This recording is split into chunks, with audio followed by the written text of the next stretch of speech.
minder gitu ya. Tapi ternyata ketika memang teman-teman punya niatan dan tekad yang kuat, menjaga semangat menunggu tadi, insya Allah tidak ada kendala. Gitu. Jadi kalau menurut saya itu kendalanya terlalu lama dan bahasa gitu ya. Karena saya waktu itu mencoba menjawab dengan bahasa Inggris full dan selingan bahasa Arab ketika diminta, ya banyak mungkin belepotan gitu ya. Grammar saya atau mungkin kata-kata saya belum dimengerti sama mereka gitu ya. Tapi intinya saya menunjukkan versi terbaik dari diri saya waktu itu teman-teman. Oke, cukup dari simasi. Kalau ada pertanyaan silahkan disampaikan lewat Q&A. Atau mungkin sudah ada ya dari teman-teman. Ya, sekali lagi teman-teman yang bisa on cam gitu ya, silahkan dibuka kameranya gitu. Kalau misalkan emang ada kendala silahkan disampaikan gitu ya. Oke, mari kita jawab. Pertanyaannya sudah cukup banyak ini, kita dari atas sebentar saya scroll dulu. Turun, masih turun juga. Ini pertanyaan pertama dari Muhammad Farid Al-Aziz. Assalamualaikum, izin bertanya Kak, jika saat interview belum membawa paspor bagaimana ya Kak? Dengan alasan proses pembuatannya belum jadi. Tidak masalah, yang penting bawa KTP atau mungkin kartu keluarga. Kita gitu ya. Paspor itu diutamakan tapi tidak wajib. Lalu turun lagi dari Farid Al-Aziz juga dari Bandar Lampung. Kalau saat interview belum, sama. Turun lagi dari Ahmad Marzodandi Pekalongan, Imam Hatip. Permisi Kak, saya mengajukan wawancara setelah interview, apakah harus pertanyaan yang berkaitan dengan TDV atau pertanyaan umum? Umum, terserah. Tentang interviewnya boleh, mau tanya kabar pewawancaranya juga boleh, maksudnya kabar keluarganya, kabar anaknya, mungkin saja dia akan impress dengan teman-teman gitu ya, karena bertanya kabar soal keluarganya gitu, atau bagaimana Anda tentang Indonesia gitu, boleh aja, bebas, karena tidak berkaitan dengan apa yang harus ditanya itu tidak disampaikan. Terus pertanyaan dari Lutfia Masrukan dari Pemalang untuk jenjang S2. Nanti mungkin insya Allah akan dijelaskan lebih lanjut oleh Kak Agung ya. Lalu untuk Syifa Putih dari Bekasi, Imam Hatip Kak, pengalaman tahun sebelumnya, pengumuman lulus bulan April itu ya, mohon maaf teman-teman di mute ya sebelum kita yang mute. Oke, pengalamannya waktu itu pengumumannya ada di bulan September kalau nggak salah ya, September. Tapi karena waktu itu 2020, jadi mereka tidak bisa membawa teman-teman award di 2020 untuk berangkat ke Turki tahun itu juga. Otomatis kami menjalani Tomer ke Turki 1 tahun secara online, lalu baru berangkat ke sini tahun 2021 bulan Oktober. Kemudian dari Cantika Zasyaka dari Sidoarjo, jenjang Imam Hatip, kira-kira durasi wawancara Imam Hatip berapa lama ya Kak? Karena berhubungan dengan pemesanan tiket untuk pulang.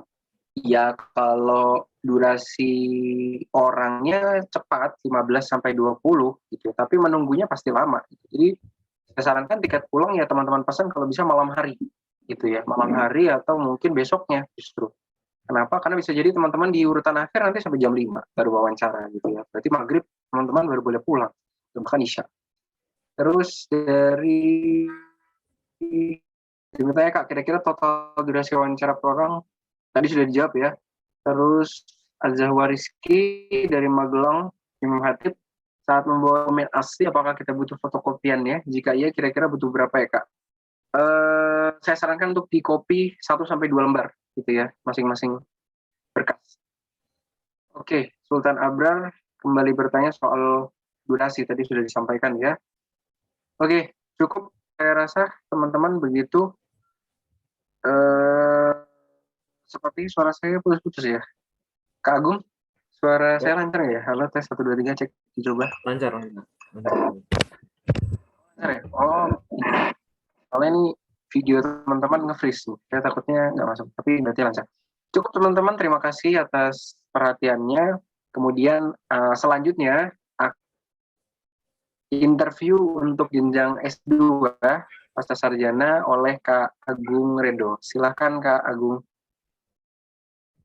Bismillahirrahmanirrahim. Assalamualaikum warahmatullahi wabarakatuh. Waalaikumsalam warahmatullahi wabarakatuh. Sebelumnya terima kasih kepada teman-teman semua, begitu juga kepada kakak-kakak penyelenggara program ini. Terima kasih atas waktu dan kesempatan yang diberikan kepada saya. Sebelumnya perkenalkan, nama saya Agung Redo Subarkah. Sekarang saya tinggal di Kota Kayseri, Turki, dan saya adalah mahasiswa S2 jurusan Filsafat Agama semester 2 di Fakultas Teologi atau Fakultas Ilahiyat di Universitas Erciyes di Kota Kayseri. Baiklah, sebelum saya melanjutkan atau sebelum saya lanjut sharing pengalaman saya tentang wawancara S2, saya juga ingin sharing kepada teman-teman semua bagaimana awal cerita saya tahu tentang beasiswa S2 dari TDV ini. Oke, sebelumnya saya sebenarnya S1-nya itu di Turki juga. Jadi saya dulunya S1 di Kota Kayseri di universitas yang sama, di fakultas yang sama juga. Ya pastinya juga jurusannya ilahiyat ya. Saya pertama kali datang tahun 2015 dan kemudian saya graduate di tahun 2020-2021. Nah, pada akhir semester di S1, saya sudah prepare buat S2, tapi tujuan saya pada waktu itu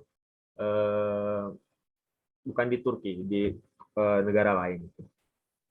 Saya sudah dapat LOE juga dan saya sudah berada di tahap bikin visa. Cuman qadarullah karena pandemi, akhirnya saya harus bertahan di Turki dulu dan tidak bisa melanjutkan untuk pergi ke sana, ke negara yang pengen saya tuju. Singkat cerita, saya pada suatu hari saya lagi scrolling di Instagram dan saya juga sudah follow akun TDV Award pada saat itu.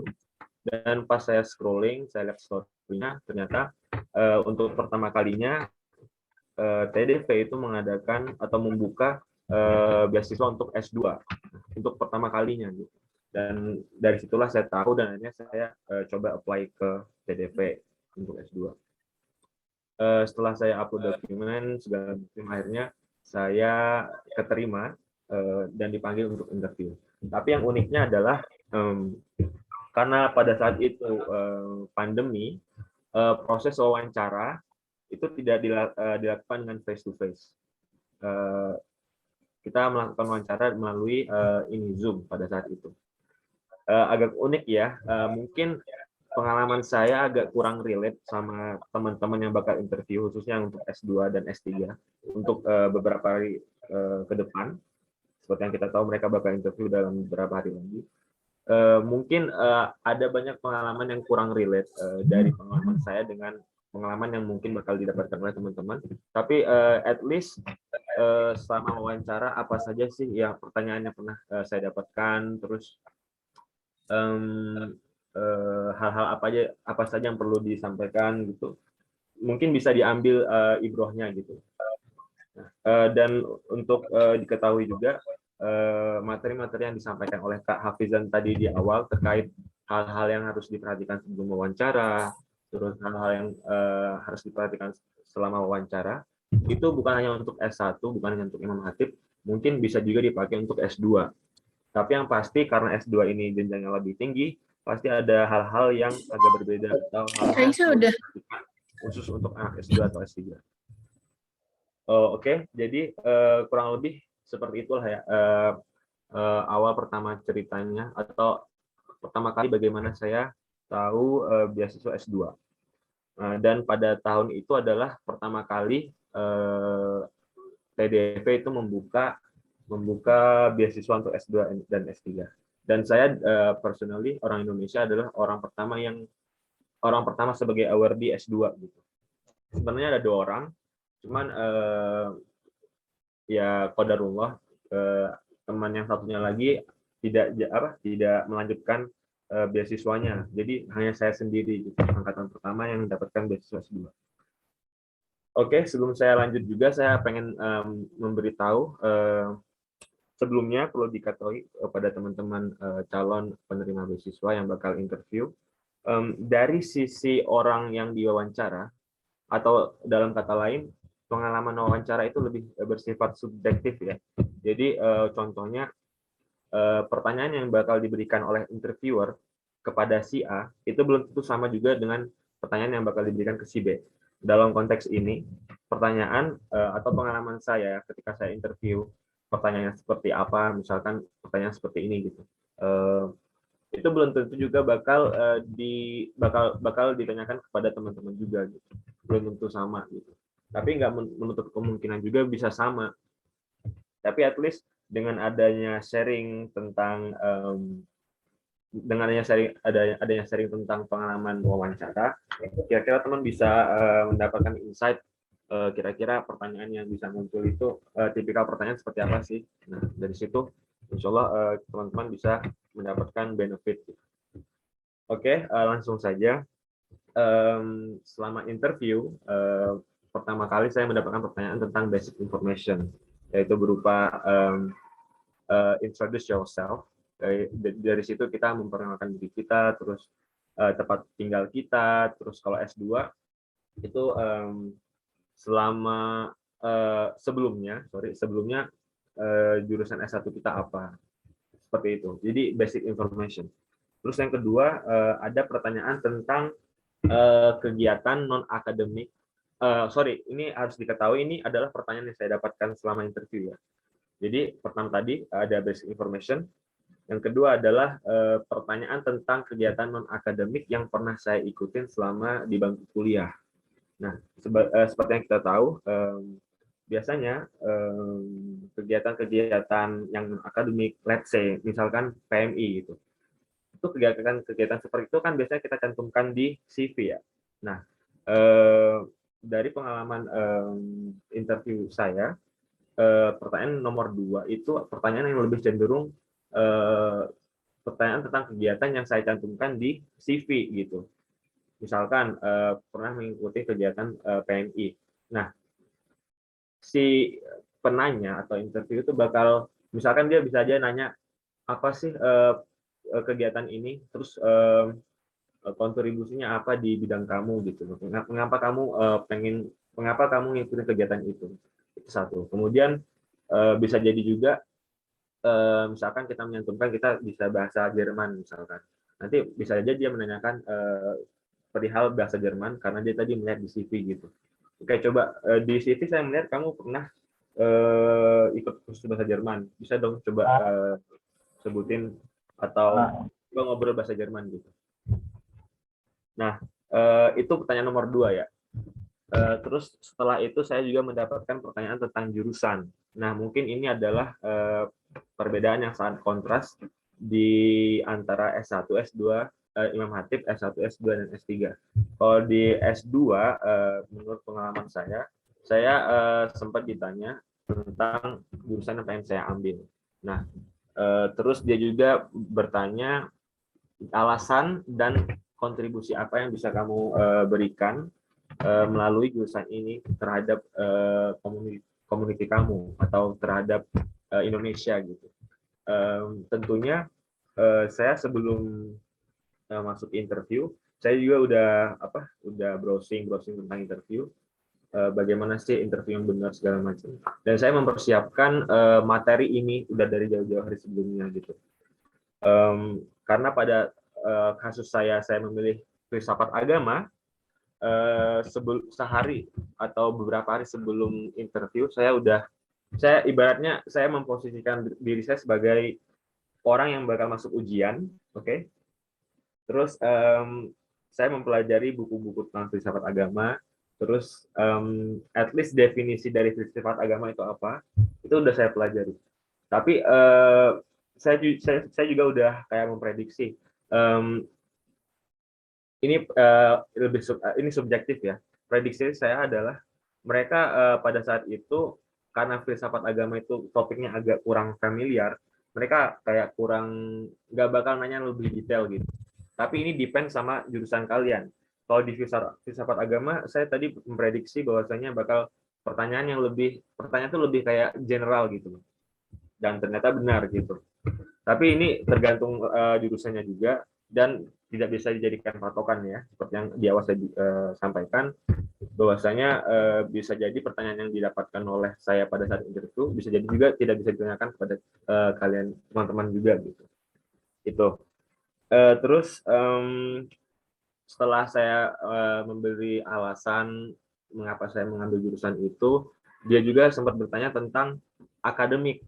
Jadi setelah kita menyampaikan kita pengen ambil jurusan ini, mereka pengen melihat apakah ini anak beneran bisa atau capable sama jurusan yang pengen dia pilih.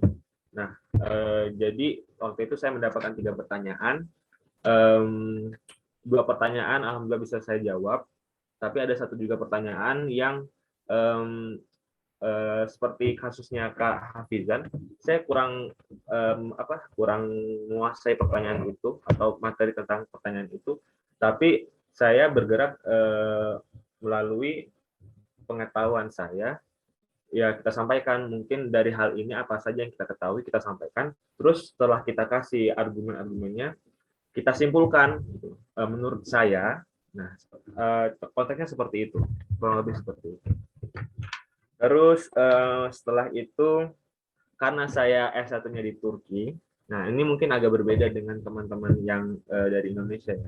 Karena saya S1-nya di Turki, pertanyaan selanjutnya yang saya dapatkan adalah, kalau misalkan kamu lulus, kamu pengen kuliah di mana? Pengen kuliah di kota mana? Gitu. Pada saat itu saya pengennya di kota Istanbul atau Ankara. Terus saya juga menyampaikan bahwasanya saya sudah research tentang profesor yang ada di sana, terus buku-bukunya juga saya sudah baca. Jadi inilah alasan saya mengapa saya ingin kuliah di kota ini gitu. Tapi qadarullah kembali lagi saya tetap ada di kota yang sama, which is no problem kan. Cuman kurang lebih seperti itu. Terus pertanyaan selanjutnya adalah ada nggak hal-hal yang pengen kamu sampaikan atau yang pengen kamu tanyakan sebelum kita mengakhiri sesi interview ini. Pada saat itu saya kayak convince, kayak meyakinkan mereka bahwasanya saya itu deserve untuk mendapatkan beasiswa ini. Terus di samping itu juga dikarenakan momennya pas sekali karena waktu itu pandemi dan lockdown, saya nggak bisa pulang, kayaknya saya harus stay di sini. Dan saya juga punya cita-cita di bidang akademik, dan saya nggak mau istilahnya membuang-buang waktu hanya dengan pandemi saya nggak bisa melanjutkan kuliah saya. Nah, jadi itu adalah salah satu cara saya meyakinkan mereka bahwasanya saya harus mendapatkan beasiswa ini karena momennya juga pas pandemik, ya udah saya ambil sebagai advantage of it. Terus terkait kendala, alhamdulillah saya nggak menemukan kendala apapun selama interview karena ya saya nggak perlu ngantri, mereka udah ngasih jadwal untuk zoom-nya jam berapa, saya masuk pada jam itu, terus nggak ada antrian. Terus pada saat interview saya menggunakan bahasa Turki ya. Karena mereka tahu saya dulunya S1-nya di Turki, jadi saya sempat berpikiran kayaknya apakah saya perlu interview pakai bahasa Inggris, ternyata enggak, karena mereka memulai dengan bahasa Turki dan akhirnya sudah saya lanjut juga pakai bahasa Turki. Kurang lebih seperti itu, seperti yang saya sampaikan di awal. Mungkin pengalaman saya bisa jadi kurang relate sama para calon penerima beasiswa yang bakal interview untuk beberapa hari ke depan. Tapi at least kalau misalkan ada pertanyaan sekiranya yang bisa saya jawab, bakal saya jawab. Mungkin itu saja.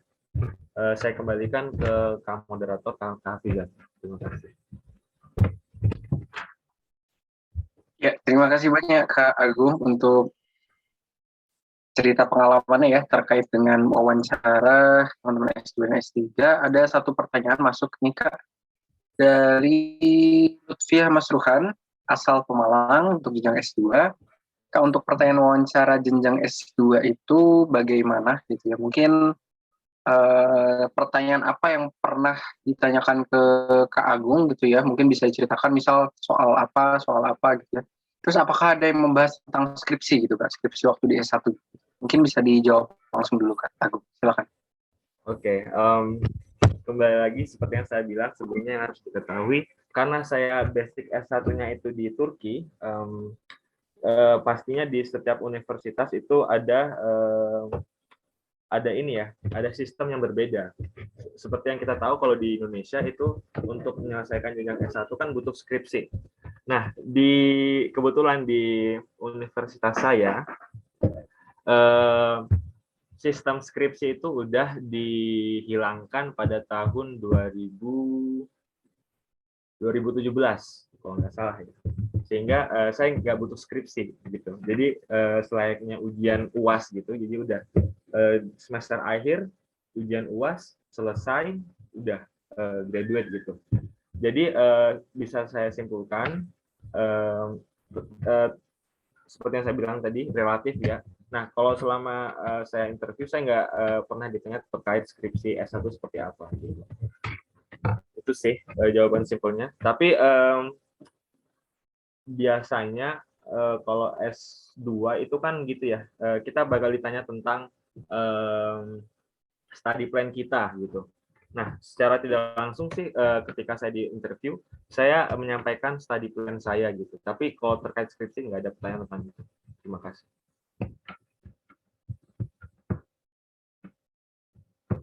Oke, terima kasih Kak Agung gitu ya, Kak Lutfiah pertanyaannya, semoga cukup menjawab. Lalu ada pertanyaan dari Kak Dini Sadiah, asalnya Tangerang, jenjang S2. Apakah kita bisa memilih jurusan setelah diterima atau bagaimana Kak? Lalu untuk wawancara di Depok, apakah boleh izin telat untuk datang? Karena saya dari itu ada acara wisuda, perkiraan saya bisa sampai Depok jam 2. Oke, untuk pertanyaan yang kedua, ini saya coba jawab ya, karena saya yang punya pengalaman waktu itu. Sebetulnya teman-teman harus datang tepat pada waktunya. Ya, karena jam 9 di email seperti itu berarti jam 9 asumsinya mulai gitu. Entah nanti mundur jadi jam 10 atau jam 11 terserah mereka, tapi teman-teman sudah harus sampai di sana jam 9 gitu. Bahkan sebelum jam 9 tadi saya bilang 30 menit sebelumnya gitu. Nah, Kak Dini mungkin kalau misalkan emang ada acara wisuda itu bisa disampaikan kepada ini kontak person yang mengundang untuk interview gitu. Kenapa? Karena di pagi hari itu serentak berdasarkan pengalaman saya dulu itu melaksanakan ujian tulis dulu gitu. Jadi mereka perkenalan, kemudian langsung ujian tulis serentak, dan ada beberapa teman-teman yang terlambat waktu itu, tapi terlambat itu masih dapat waktu untuk pengerjaan soal, itu nggak dikasih tambahan waktu gitu. Jadi mereka tinggal sisa 20 menit dari waktu sebelum durasi 60 menit gitu. Mereka tidak diberikan waktu tambahan, jadi tetap mengerjakan soal ya hanya 20 menit untuk 20 soal. Itu kalau pengalaman teman-teman S1 yang kemarin ketika ujian tulisnya telat. Jadi saya sarankan Kak Dini untuk komunikasi dengan kontak person yang memang tertera di email maupun di undangan wawancara itu, undangan interview, bisa terlambat karena ada acara wisuda dan lain sebagainya, itu bisa dilakukan. Lalu ya saya rasa untuk yang pertanyaan pertama juga saya jawab aja, karena untuk pemilihan jurusan itu semestinya rekomendasinya sudah di ini ya, sudah di pemberkasan. Jadi untuk pemberkasan seingat saya teman-teman sudah memilih prioritas univ maupun juga jurusan, bisa jadi gitu. Tapi mari kita dengarkan pengalaman dari Kak Agung, gimana waktu itu milih jurusannya kapan Kak? Oke, kalau dari pengalaman saya tahun lalu, saya memilih universitas dan kota, tapi saya belum memilih jurusan yang pengen saya ambil untuk S2. Jadi selama interview, pemilihan jurusan itu terjadi ketika interview. Jadi setelah pertanyaan basic question, terus tentang pengalaman non akademik, mereka bertanya, kau pengen ambil jurusan apa? Nah di situ.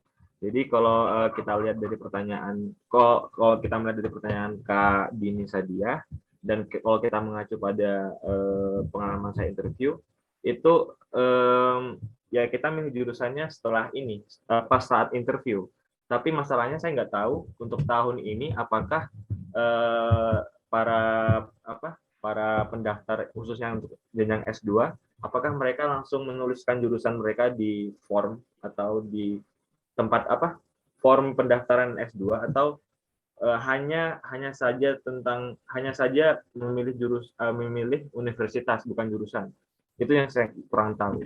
Tapi kalau dari pengalaman saya, kita milih jurusannya pas interview gitu. Terima kasih Kak Agung. Semoga cukup menjawab ya Kak Dini ya. Lalu kita lanjut pertanyaan berikutnya dari Kak Fahmi Ansori, asalnya dari Garut untuk jenjang S3. Nah, pertanyaan beliau, apakah dalam interview ada pertanyaan tentang rencana penelitian yang akan dilakukan? Gitu ya.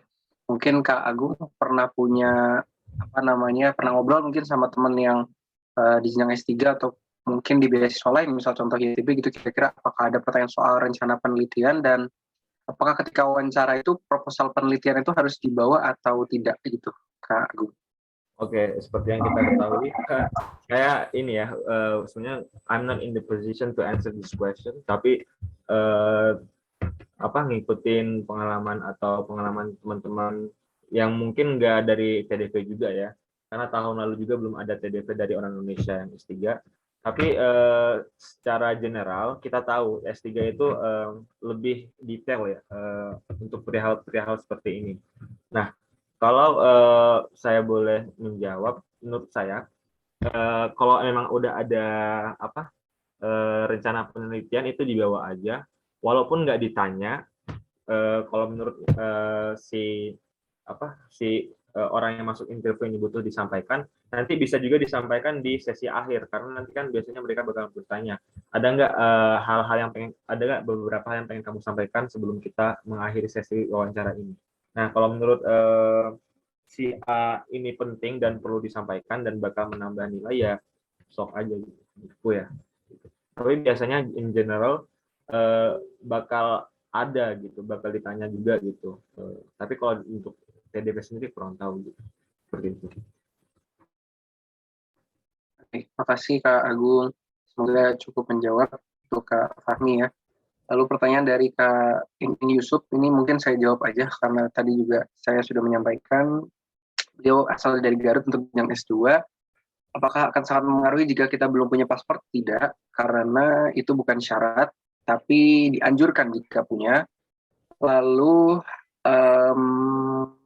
dengan sertifikat bahasa Turki sudah pernah kursus A1, tentu dibawa saja, disampaikan ketika tadi menjelang akhir ya Kak Agung ya, yang ada bagian wawancara tanya apakah ada yang perlu disampaikan. Nah itu disampaikan saja, saya pernah ikut kursus bahasa Turki dan sudah ikut ujian, ini sertifikatnya, saya bisa bicara A, B, C dan seterusnya. Seperti itu Kak Yusuf, semoga cukup menjawab Kak. Oke, lanjut. Pertanyaan dari Kak Nurma ini dari Blitar asalnya untuk jenjang S2. Untuk interview apakah menggunakan bahasa Arab itu disarankan Kak Agung? Kalau Kak Agung sendiri gimana nih kalau melihat kemarin berdasarkan wawancara gitu? Walaupun Kak Agung kan pakai Turki ya kemarin yang pakai bahasa Turki, tapi kira-kira kalau ada kandidat yang pakai bahasa Arab, apakah para interviewer ini atau mungkin bagaimana kira-kira? Kalau misalkan kita merasa punya kemampuan dan bisa, ya menurut saya sih itu sebenarnya bisa jadi nilai plus gitu. Toh nanti kalau misalkan para interviewer pengen kita ngobrol ke bahasa Indonesia atau bahasa ini, kan mereka bakal minta kita untuk switch juga gitu. Tapi sebenarnya intinya adalah kalau memang bisa, menurutku ini adalah poin yang harus ditonjolkan gitu. Bisa jadi unsur faktorisasi, salah satu faktor yang memberi keuntungan ke kita gitu. Kayaknya kita lebih berhak karena kita tahu kan di ilahiyat itu kan butuh bahasa Arab gitu, dan ketika kita bisa menguasai bahasa Arab, kita udah one step in the front gitu loh dari para orang yang masuk interview yang nggak tahu bahasa Arab gitu. Menurutku bisa dipakai gitu. Oke. Makasih Kak Agung. Teman-teman mohon maaf sekali lagi, kan pertanyaannya fokus mengenai interview gitu ya. Jadi sementara kita tanggalkan dulu semua pertanyaan atau rasa penasaran yang tidak berkaitan dengan interview gitu. Karena nanti khawatirnya teman-teman tidak fokus malah ke interviewnya nanti gagal gitu ya. Jadi silakan ditanyakan semua tentang interview dari berangkat sampai pulang gitu ya. Bahkan kalau perlu perannya gimana Kak, persiapannya bagusnya bagaimana gitu. Jadi kita tidak menjawab pertanyaan yang tidak berkaitan dengan interview itu. Sebentar ya Kak Agung, nih kita pilah-pilah lagi nih pertanyaan teman-teman, luar biasa banyak sekali. Oke, ini pertanyaan dari Kak Dia Pitaloka, asal Bogor, yang S2, terkait soal apa saja yang ada di tes tulis sebelum tes wawancara. Oke, tadi saya sudah sampaikan, itu seperti tes potensi akademik atau TPA gitu ya, kalau masuk perguruan tinggi atau tes-tes lain, itu nanti ada soal hitung-hitungan, kayak matematika gitu ya, matematika dasar aja sebetulnya, perkalian, pembagian mungkin, terus apa akar gitu ya. Lalu ada semacam kemampuan spasial gitu, jadi kayak gambar, nanti gambar selanjutnya tuh kemungkinan apa gitu. Ada dadu misalkan, gambar dadu pertama gini, kedua gini, ketiga gini, keempat apa kayak gitu. Jadi pola aja gitu. Jadi nggak usah terlalu dipikirkan gitu kan, karena insya Allah kalau gitu, karena itu mantep, sederhana sebetulnya gitu ya. Itu kalau terkait dengan ujian tulis sebelum pelaksanaannya wawancara. Tuh, nah dia terus kita lihat lagi yang lain. Sekali lagi kita hanya menjawab pertanyaan yang fokus ke interview ya teman-teman.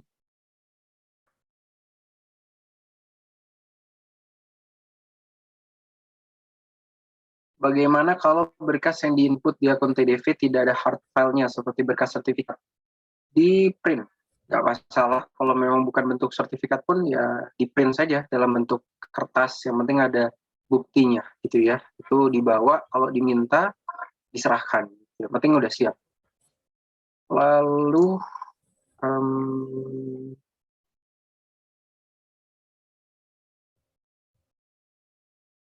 oke, ini pertanyaan bagus dari Sultan Abrar, asal Jakarta Selatan, jenjang Imam Hatib. Tips and trick dari Mas impression dan etika kita terlihat santun dan gak grogi dari pengalaman kakak Wardi sampai mau meninggalkan ruangan, kira-kira bagaimana untuk kita lakukan agar mereka juga melihat kita ini tidak sama sekali terlihat gugup atau terkesan baik. Oke, yang pertama pakaiannya harus pede, dalam arti teman-teman pakai pakaian terbaik gitu yang membuat teman-teman pede, jadi teman-teman nggak mikir aduh bajuku udah bagus gitu ya, aduh ini ku udah pas gak ya gitu ya. Jadi ya itu cukup mempengaruhi menurut saya gitu. Misal teman-teman pakai baju, nanti teman-teman kepikiran terus, aduh baju kegedean gak ya, aduh dan lain sebagainya itu. Terus ketika masuk tentunya kan nanti pintu diketuk dulu gitu kan, tok tok tok tok gitu kan. Terus buka pintunya, kemudian salam dulu, assalamualaikum, ya normal lah seperti bertamu gitu kan.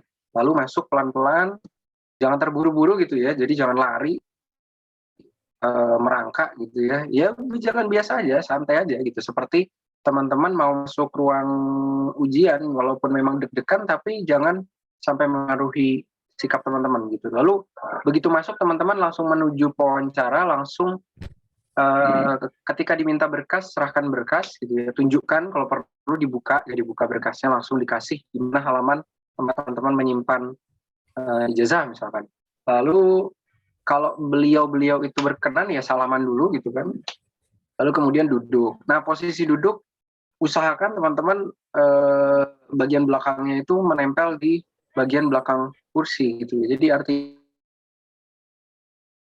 tegap gitu, jadi santai aja, relax saja gitu ya. Mereka pun juga akan bilang santai aja gitu, dan kondisinya pada saat itu suasananya itu juga relax teman-teman, mereka juga suka bercanda, mereka juga memulai wawancara itu dengan pertanyaan-pertanyaan ringan gitu, jadi gak ujuk-ujuk masuk langsung ditanya nanti kamu kalau lulus mau jadi apa, nggak gitu ya, ringan-ringan dulu gitu, misal asalnya dari mana, terus gimana keluarga gitu kan, terus kenapa kamu mau berangkat ke Turki kayak gitu, kamu tahu Turki apa aja ya, ringan-ringan dulu kayak gitu ya, teman-teman relax saja intinya gitu. Semakin kita tegang, semakin banyak yang hilang dari pikiran kita. Semakin banyak yang teman-teman lewatkan.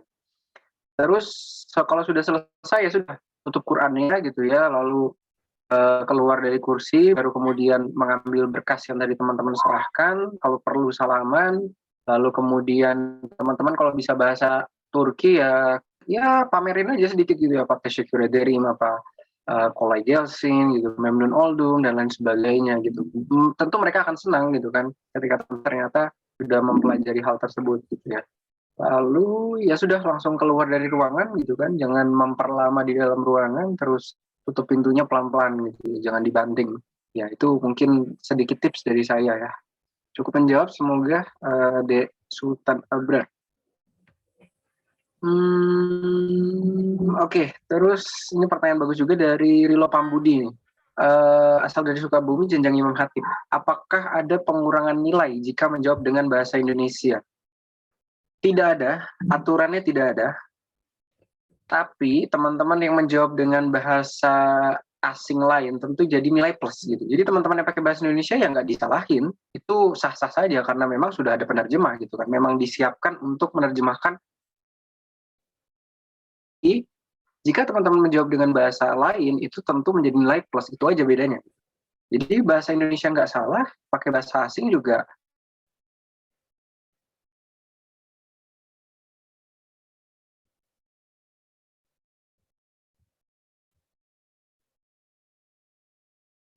untuk jenjang S3. Pertanyaannya, wawancara jenjang S1 dan S2 serta S3 interviewernya sama atau beda? Kalau dari pengalaman saya sama ya. Jadi beda hari doang, tapi yang wawancara sama. Tapi bisa jadi juga beda gitu. Kenapa sama? Karena yang ngirim email itu yang mewawancara teman-teman nanti gitu. Kalau saya dulu Pak Ouzhan namanya, Ouzhan Arje. Ya beliau yang mengirim email, beliau yang mewawancari kami S1 dan juga Imam Khatib waktu itu. Terus untuk Kak Agung, pertanyaannya perbedaan yang menonjol dari interview S1 dan jenjang pasca apa? Gitu. Kalau dari saya, interview S1 tuh lebih kayak pengetahuannya apa saja nih terkait keislaman gitu. Nah kalau dari Kak Agung, menurut Kak Agung, pasca tuh titik beratnya di apa ini? Pertanyaan interviewernya Kak. Pertanyaannya Secara pasti ada kesamaan ya. Mungkin kesamaan dari tadi pertanyaan-pertanyaan yang dasar tentang informasi diri kita, terus terkait itu, terkait kegiatan non akademik. Terus yang lebih mentereng, lebih kontras perbedaannya adalah karena S2 itu lebih menjurus, jadi pertanyaannya lebih cenderung ke jurusan yang pengen kita ambil. Alasannya seperti apa, terus dari situ output yang kita dapatkan apa, terus fungsi atau kontribusi kita untuk satu komunitas apa, lebih kayak gitu, lebih spesifik gitu. Itu bedanya, lebih detail gitu. Dan begitu juga ketika S3, level akademiknya juga karena lebih tinggi, pertanyaan juga mungkin bisa jadi sampai ke penelitian gitu, olah bilirnya. Oke. Makasih Kak Agung. Oke, lanjut nih. Pertanyaan lagi dari Kak Levone Shiflana Habibah asal Jepara, jenjang S2. Ketika selesai interview, apakah diperkenankan untuk memberikan sesuatu kepada interviewer? Boleh. Tidak ada yang melarang selama mereka menerima, alhamdulillah gitu ya. Kalau nanti nggak boleh dengan alasan tertentu ya sudah. Lalu dari Kak In asal Garut. Nah, ini mungkin Kak Agung yang bisa menjawab. Berdasarkan pengalaman saat interview kemarin, jurusan S2 yang tersedia itu apa saja, Kak? Jadi menurut pengalaman saya dan pengalaman teman-teman saya, sebenarnya tidak ada template jurusan apa aja yang bisa diambil.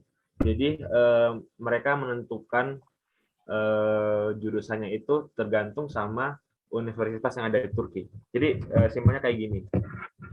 Jadi kan si TDV atau pemberi beasiswa ini kan bakal mendaftarkan nama kita di beberapa kota yang ada di Turki. Nggak semuanya, karena yang bekerja sama dengan TDV atau pemberi beasiswa TDV ini tidak semua universitas di Turki itu ada gitu loh kerjasama dengan TDV ini. Jadi hanya beberapa kota.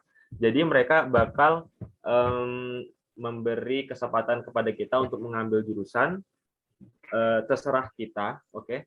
Tapi dengan syarat juga jurusan itu ada di universitas yang mana mereka bekerja sama dengan universitas itu gitu. Misalkan si A pengen ngambil jurusan balagoh gitu kan. Nah, jurusan balagoh itu dalam bahasa Turkinya Arab Dili ve Edebiyat. Nah, dengan kerjasama yang telah terjalin antara pemberi beasiswa ini dengan universitas yang ada di Turki, kalau misalkan jurusan yang dipilih oleh kakak ini tadi atau balagoh ini tadi nggak ada, itu mungkin mereka bakal ngasih tahu informasi tentang jurusan itu ternyata nggak ada gitu loh. Ternyata jurusan balagoh nggak ada gitu, sehingga mungkin harus switch gitu. Tapi secara general tidak yang tersedia apa saja tergantung sih. Semoga aja jurusan yang kita pilih itu ada gitu loh. Tapi biasanya kalau kayak fikih, tafsir, hadis, kayaknya ada semua gitu. Itu sih. Mungkin kalau kayak jurusan-jurusan yang jarang terdengar, kira-kira kayak apa ya?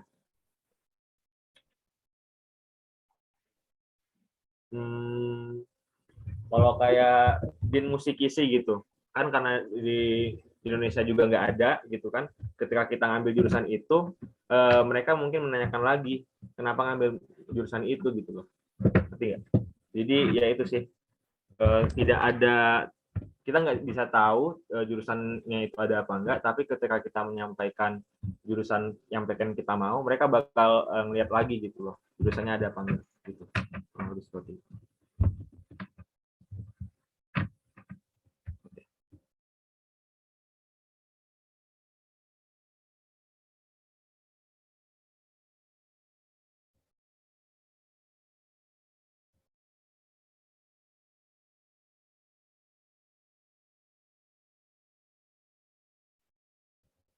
Oke, kayaknya saya lanjut ya.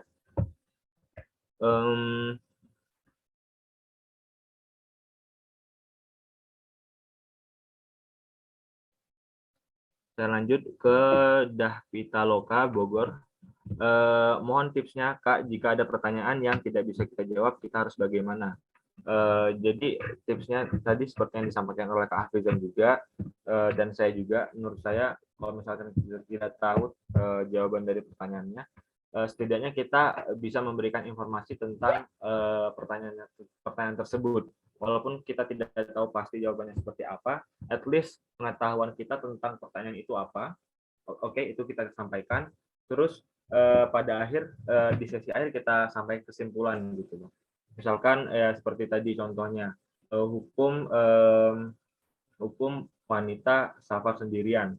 Nah, jadi ketika kita tidak tahu jawaban dari jumhur ulama seperti apa, mungkin kita bisa bergerak dari informasi yang telah kita pelajari gitu. Jadi menurut pengalaman atau menurut informasi yang atau pelajaran yang saya pelajari, hukum wanita itu seperti ini, bla bla bla bla gitu loh. Nah, jadi setelah kita memberikan statement atau sharing pengetahuan kita tentang topik itu, di akhir kita bakal menyimpulkan dari pelajaran ini atau dari pelajaran yang saya dapatkan, menurut saya hukumnya adalah seperti ini. Dan apabila nanti ada kesalahan, ya bakal saya pelajari lagi seperti itu.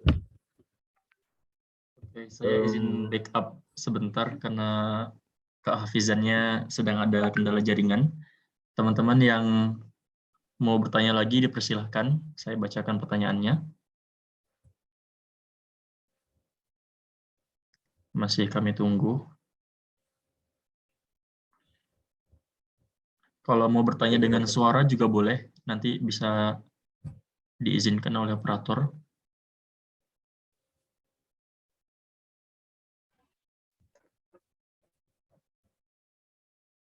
Apakah ada? Oke, ada pertanyaan. Bukan pertanyaan, sorry.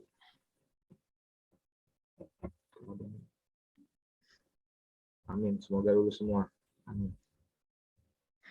Oke, kalau misalkan tidak ada nih, Oke, ini ada dari Rifda Adla Salsabila dari Sumbawa S2. Sekiranya berapa lamakah waktu untuk menunggu pengumuman lolos? Kalau Kak Agung dulu berapa lama, Kak? Setelah wawancara ke kelulusan. Masih waktu itu sepengetahuan saya sekitar sebulanan sih. Sekitar sebulanan proses. 1 bulanan berarti ya. Oke. Ini tidak pasti sih, setiap tahunnya beda-beda. Kalau tahun saya dulu tuh kayak nunggu hampir 3 bulan tuh nggak ada kabar gitu ya. Ada yang 2 bulan, ada yang 1 bulan, jadi berbeda. Saran saya teman-teman tetap pantau aja emailnya. Kalau emang rezeki, insya Allah nanti akan datang email kelulusannya. Seperti itu. Oke, dari Ahmad Marzo, Pekalongan Imam Hatip. Untuk pas foto, apakah perlu dibawa, Kak? Pas foto nggak ada salahnya juga sih kalau dibawa, jadi dibawa saja.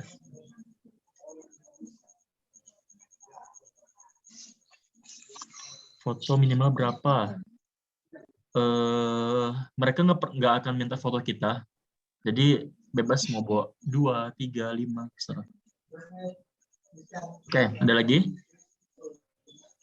Kalau tidak ada, mungkin kita akhiri di sini. Saya sebagai moderator pengganti dari Kak Hafizan yang sedang ada kendala jaringan, berterima kasih sekali lagi pada teman-teman yang sudah hadir meluangkan waktunya. Kami doakan bersama semoga teman-teman semua diberi kemudahan untuk interview nanti dan semoga bisa mendapatkan hasil yang sesuai dengan yang diharapkan seperti itu. Oke, terakhir nih kita dokumentasi dulu buat teman-teman yang belum ngidupin kameranya, boleh kita on cam dulu biar kelihatan nih siapa aja yang bakal nanti masuk wawancara dari tanggal 1 sampai tanggal 5 nanti. Oke. Masih kita tunggu nih, ada sekitar 1, 2, 3, 4, 5, 6, 7 orang yang belum kamera. Kita masih tunggu. Dan kita ingatkan juga buat teman-teman jangan lupa terus pantau IG kita tdvawardi.id, jangan sampai ketinggalan informasi yang kita share, karena teman-teman kedepannya jika emang dinyatakan lulus, pasti teman-teman akan butuh kepada informasi yang kami share. Oke, sudah ready? Kalau sudah ready, kita bisa ambil share screen. Masih ada sih sekitar berapa ini? Masih 7 orang, 6 deh. Mungkin admin TDV Awardinya mau ikutan juga boleh. Ada Ririn dari Palembang, Gazi dari Kota Bekasi, ada Bella Anissa, Aza, Fikra Amiruddin, Zikra. Masih kami tunggu. Ada Mufid juga dari Jakarta. Oke. Sudah siap semuanya?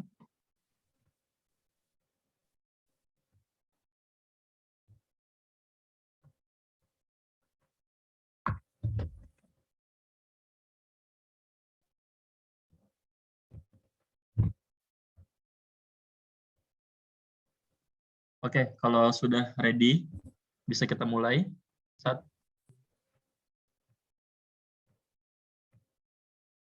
Oh, di laptop saya ada kendala di screen. Kayaknya nggak bisa deh. Enggak ya? Tidak bisa, mungkin Mas Agung boleh diwakilkan nih, laptop saya lagi ada kendala kayaknya. Tidak bisa screenshot. Oke, saya hitung ya teman-teman. Silakan ready mukanya semuanya. 1, 2, 3. Slide 1. Sekali lagi ya, 1 ya. 1, 2, 3. Kita pindah ke slide 2. Ayo, slide 2. Tunjukkan senyuman terbaiknya. 1, 2, 3. Sudah? Sekali lagi. 1, 2, 3. Oke. Terima kasih sekali lagi kepada Mas Agung sebagai pembicara kita hari ini dan juga Kak Hafizan yang tadi sempat menyampaikan materi juga, dan terlebih buat teman-teman yang udah meluangkan waktunya buat hadir di acara kita hari ini. Sampai bertemu, bukan kita sih teman-teman, semoga nanti pas bertemu menambah silaturahim juga di tempat interviewnya. Jangan lupa berkenalan, akrab, biar nanti seandainya kita lulus, kita punya teman di Turki, walaupun kalau nggak lulus, ya minimal kita punya teman yang sekolah di luar negeri, seperti itu. Oke, kalau sudah tidak ada pertanyaan lagi, mari kita tutup bersama dengan doa kafaratul majelis. Subhanakallahumma wa bihamdika asyhadu an la ilaha illa anta astaghfiruka wa atubu ilaik. Dari saya cukup sekian. Kak Rashid, Wassalamualaikum. izin sebentar, mohon maaf Mila, Oke. dokumentasi. Sudah ada. Iya, mohon maaf baru bisa hubung lagi.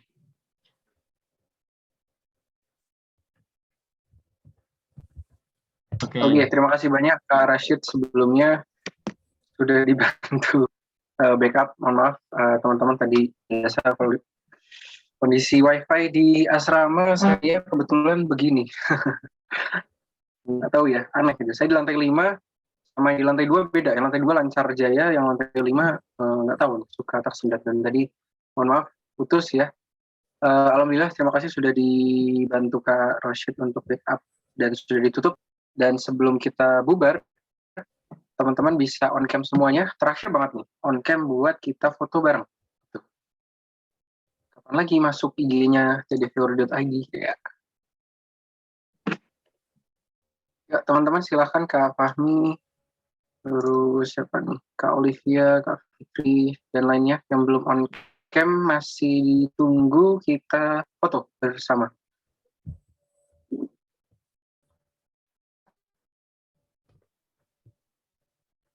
Oke, terima kasih. Kita persiapan 1, 2, 3, cekrek. Oke, cukup. Ya, terima kasih.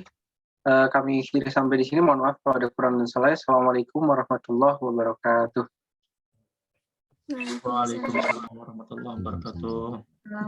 Sukses selalu semuanya.